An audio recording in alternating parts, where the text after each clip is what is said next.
Hi, Hi, I'm Christina. I'm Matthew. I'm Jack Rai. Nice to meet you. Nice to meet you too.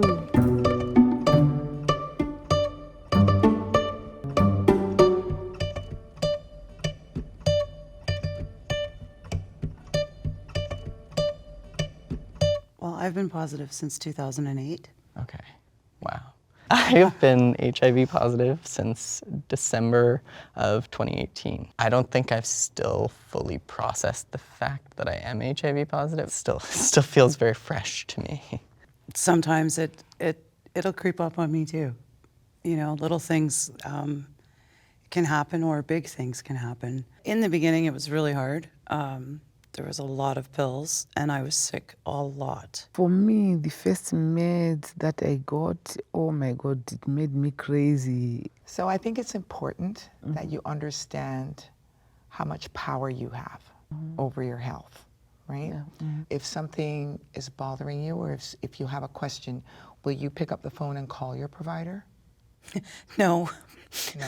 no. For me, I put them to work.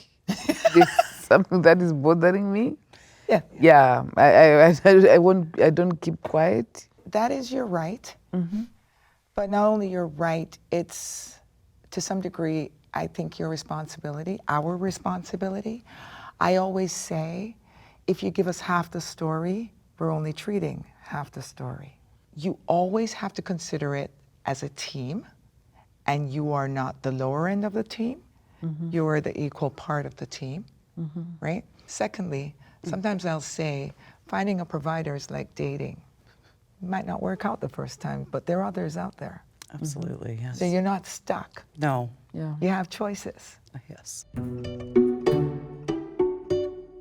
Have you ever had to deal with, like, teaching people about what undetectable means constantly and still being met with, like, yeah, but you're HIV positive, so that's... A lot of the time, I'll give them the CATIE website. Okay. Like, if you're not going to listen to me, go to the CATIE website. Here's all the information you need. The first person I told was a friend of mine from my country that I met in the shelter. And she went around telling people in the shelters, some from my country in the shelter, that I was HIV positive. So I had a very bad experience. People didn't want to talk to me. They didn't want to come close to me. My daughter, I didn't explain it to her until she was a little bit older. I was so afraid to tell them because I didn't know how they would react. I don't know how, but they already knew that I was HIV positive. So everything was normal. They didn't have any problem with it or anything. I have had positive experiences where I'm terrified to tell someone that I'm undetectable because of all of those negative experiences. And now that I am undetectable, it shouldn't be a big deal. My ex-husband, who I recently broke up with in December, it was safe because he knew. So I didn't have to, you know, elaborate or try to, you know, explain anything. Being undetectable, it adds this, like, hey, I can tell someone something, and if they're gonna be a bigot, I know right away that they're gonna be a bigot, and I can just be like, okay, bye. My son set me up with a dating site recently, and so I was talking to them in text, and I don't remember how it came up. It was just like, oh, why would you do that? And I'm like, oh, like it just, you know, I'm HIV positive. Oh, and stop talking to me. Just because you decide that you want to tell somebody that you're HIV positive, I will say always expect that they're either going to accept it or they're going to reject it. Don't start having your HIV identify who you are. Exactly. You're Christina, okay, you've been diagnosed with HIV, okay? Your provider, do they have a care team or is it just the one provider? We just booked with the one provider, like a family doctor. Sometimes the navigation is who do I tell what to, right?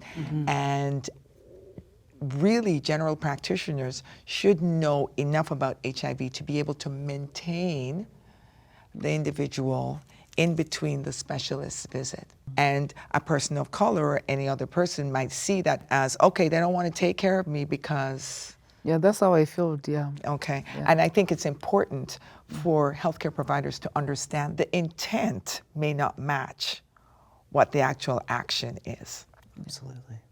I got set up with an organization, and they have peer mentors. Reach out into your HIV community, find somebody that you like that's had it longer than you have, just somebody you feel comfortable talking to Okay.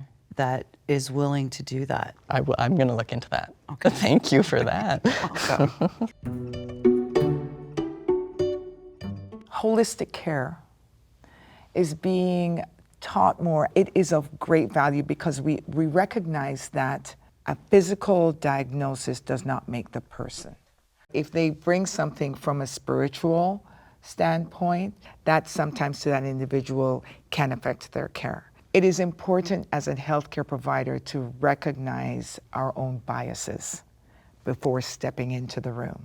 Once we can put that aside and just deal with the individual from their perspective, that navigation becomes much easier.